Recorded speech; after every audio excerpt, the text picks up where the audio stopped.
फिरदौस शमीम नकवी साहब additional secretary general हैं तहरीक इंसाफ के। बहुत शुक्रिया सर आपका। आपकी सरबराही में बनी कमेटी ने शेर अफजल मरवत साहब को पार्टी से निकाला है, लेकिन जो पार्टी के चेयरमैन हैं वो इस नोटिफिकेशन से इतने लाइल्म हैं कि वो तो इसे जाली कह रहे हैं। क्या आपने इतना बड़ा फैसला लेने से पहले चेयरमैन को बताना भी मुनासिब नहीं समझा, उनको बताया तक नहीं? देखिए मैंने मेरा काम एज एडिशनल सेक्रेटरी जनरल ये है कि मैं अपने सेक्रेटरी जनरल को इन्फॉर्म कर देता हूँ कि कमेटी का फैसला ये हुआ है और कमेटी ने ये नोटिफिकेशन निकाला है और हम छापने जा रहे हैं। उसके बाद सेक्रेटरी जनरल का काम है कि वो चेयरमैन को इन्फॉर्म करे। तो मैं इसका जवाब नहीं दूंगा इसे कि मैंने नहीं इन्फॉर्म किया था गौर साहब को, वो बात दुरुस्त है। उमर अयूब साहब क्यों नहीं कर सके, लेकिन गौर साहब को ये पता है कि ये 4 रुकनी कमेटी बनाई गई है, उसके ऊपर वो उनको पूरे सहमत थे और उनको ये भी पता है कि वो 4 रुकनी कमेटी जो है वो एम्पावर्ड कमेटी है, उसको किसी से इजाजत नहीं लेनी है। अच्छा सर, ये जो फैसला हुआ है ये इमरान खान की हिदायत पर हुआ है, कंफर्म कीजिएगा। देखिए कमेटी बनाई गई थी इमरान खान साहब की हिदायत के ऊपर। इमरान खान के साहब की हिदायत के लिहाज से उस कमेटी का नोटिफिकेशन जो आज से 20-25 दिन 30 दिन पहले आया था वो आप देख लीजिए। उसमें बाकायदा लिखा हुआ है कि आपने जो शो कॉज नोटिस का जवाब दिया है वो अनएक्सेप्टेबल है। फाउंडिंग चेयरमैन की हिदायत के ऊपर आपको वार्न किया जा रहा है कि आप डिसिप्लिन की वॉल्यूशन नहीं करेंगे और आपके बिहेवियर को ऑब्जर्व करने के लिए एक 4 रुकनी कमेटी बना दी गई है जिसके लोगों के नाम है फिरदौस शमीम नकवी, रऊफ हसन, आतिफ खान और दाऊद काकड़। अगर आपने कोई वॉल्यूशन की ये लोग आपके खिलाफ इमीडिएट एक्शन लेंगे। ठीक है, उन्हीं ने वॉल्यूशन की पिछले हफ्ते 2-3 दफा, उसकी वजह से ये कमेटी मिली और इस कमेटी का एक मेंबर जेल में है, बाकी 3 मेंबरान ने उसके ऊपर फैसला कर लिया कि और असेंबली की रुकनियत से जो इस्तीफा मांगा गया है वो भी बानी की हिदायत पर ही मांगा गया है। चलिए, अब मैंने एक शख्स को पार्टी से निकाल दिया तो उसके बाद वो पीटीआई में तो नहीं रहा ना। जब वो पीटीआई में नहीं रहा और वो पीटीआई के टिकट पे इलेक्शन लड़ा है तो उसकी शराफत की अगर है तो उसको ये करना चाहिए कि जी मैं अब पीटीआई का क्योंकि रुकन के हैसियत से मैंने लड़ा था, मैं रिजाइन करता हूं और दोबारा इलेक्शन हो तो उसमें वो इंडिपेंडेंट खड़ा हो, किसी और पार्टी से खड़ा हो, पीटीआई से नहीं खड़ा हो सकता। और फिर अगर वो हरा के हमें जीत जाए तो उसको हक है असेंबली में बैठ के, लेकिन असेंबली में बैठा रहे जब उसकी पीटीआई की बुनियादी रुकनियत खत्म हो गई। वो मेरे शेर अफजल मरवत के जिन बयानात पर एतराजात हैं उन पर सफाई का मौका दिया गया था उन्हें? देखिए, उनको एक शोकॉज नोटिस दिया गया था पहले, उसका उन्हीं ने जवाब दिया था, उस जवाब को अनसेटिस्फैक्टरी डिक्लेयर किया गया और उसके बाद उनको एक फर्दर कॉशनरी नोटिस दिया गया था।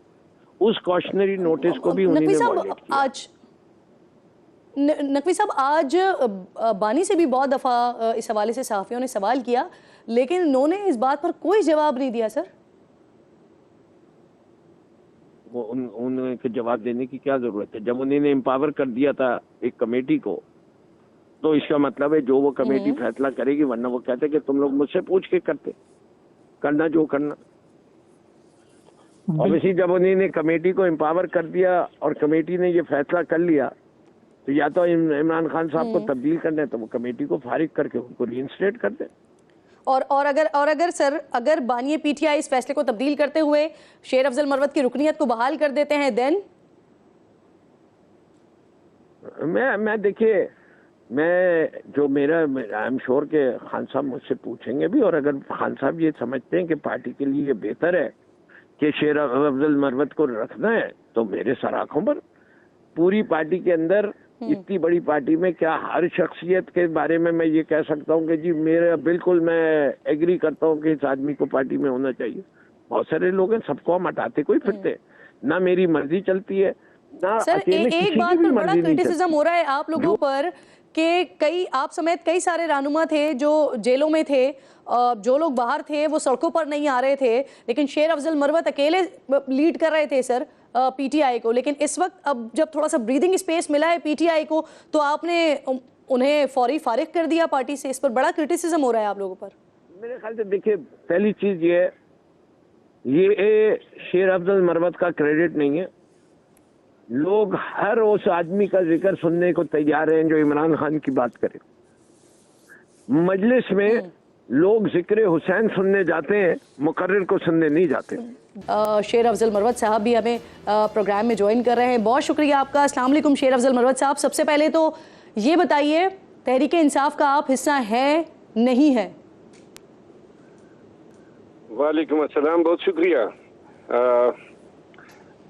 किरण नाथ साहिबा। ये जो आपने सवाल किया है मौजूदा हालात में, तो मैं सिर्फ इतना ही कहूँगा कि कल जब ये फैसला मीडिया के जरिए शेयर हुआ तो मैंने तो इसको दुरुस्त समझा और हकीकत पर मबनी समझते हुए मैंने इस पे ट्वीट लगा दी कि ठीक है, अगर पार्टी ने निकालने का फैसला कर दिया है तो मैं एहतराम करूँगा। और जिसके बाद मैंने कहा अच्छा टाइम गुजारा है, एक्टर थे वो मेरे खिलाफ बयानबाजी से परहेज करें जी। और साथ में मैंने ये भी कहा कि खान साहब के साथ मेरा एक वक्त गुजरा है, एक लगाव है, तो वो उनके साथ मेरा एक जो ताल्लुक है, चाहे वो रखे या न रखे, मेरी तरफ से जरूर रहेगा। तो इसके बाद जो है रात को फिर वो बैरिस्टर गौहर साहब का मौकफ मैंने टीवी पे देखा।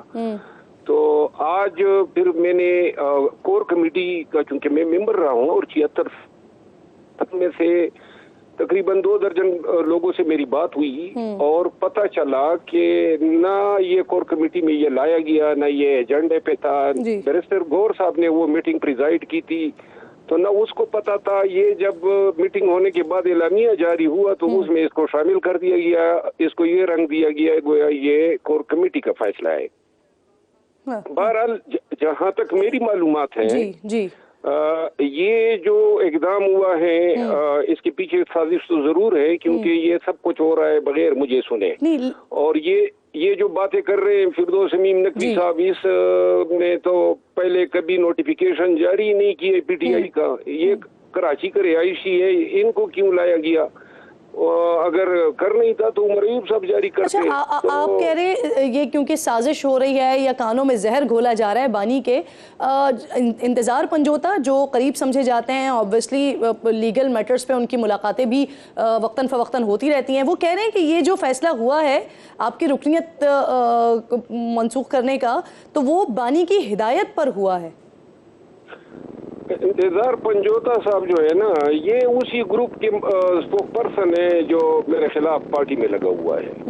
अब वो जो है बानी पीटीआई को गलत इतलात देते आए हैं। आज भी उन्होंने एक प्रोग्राम में मेरे खिलाफ इल्जामात लगाए। बहरहाल मैंने आज जो है वर्कर्स की वजह से और पार्टी की वजह से कोई जवाब नहीं दे रहा हूँ, लेकिन ये है कि आइंदा अगर ये लोग मेरे खिलाफ इस तरह की ही का में गुफ्तगू करेंगे। बाकी पंजोता साहब आपकी ना बड़ी कुर्बानियां हैं, हमने खुद देखा है। एक ऐसे वक्त में जब पाकिस्तान तहरीक इंसाफ बहुत मुश्किल में थी, ज्यादातर लोग उनके जेलों में थे, जो दीगर क़यादत थी वो नहीं निकल रही थी, उस वक्त आप फ्रंट से लीड कर रहे थे, पीटीआई लीड कर रहे थे, आप क़यादत कर रहे थे। फिर हमने देखा आपकी फैमिली में पार्टी के हवाले से ही सारे मामलात हुए, जाने चली गई। आपका प्लाजा जो 2013 में बना था उसको डिमोलिश कर दिया गया, आपके ऊपर 44 के करीब FIRs हो गई। तो ये सारी कुर्बानियां आपकी नज़रअंदाज कर दी गई और आपको सुने बगैर ही फैसला सुना दिया गया कि अब आप पीटीआई का हिस्सा नहीं है। गुजारिश है कि ये जितनी भी हमने जदोजहद की थी वो किसी रिटर्न या किसी गेन के लिए नहीं की थी। ये मेरा अपना फैसला था कि क्योंकि उस वक्त 9 मई होने के बाद मुझे कोई समझ नहीं आ रहा था कि पाकिस्तान में रूल ऑफ लॉ के लिए खान से बेहतर कोई ऑप्शन हो सकता है। तो पाकिस्तान में कानून की हुक्मरानी के लिए और पाकिस्तानियों के मुस्तकबिल के लिए खान के बयानिए के साथ में चल पड़ा और इसमें कोई किसी ने मजबूर नहीं किया था। ये मेरा अपना फैसला था और इसके लिए मैं तैयार था, इसमें जो भी नुकसान होने थे। तो लिहाजा मुझे ये अफसोस नहीं है। अलबत्ता बेतौकीरी का जो है एलिमेंट, अगर ये खान साहब की ख्वाहिश होती या पार्टी की तो ये मुझसे इस्तीफा मांग लेते, पार्टी से भी इस्तीफा मांग लेते और कौमी असम्बली से।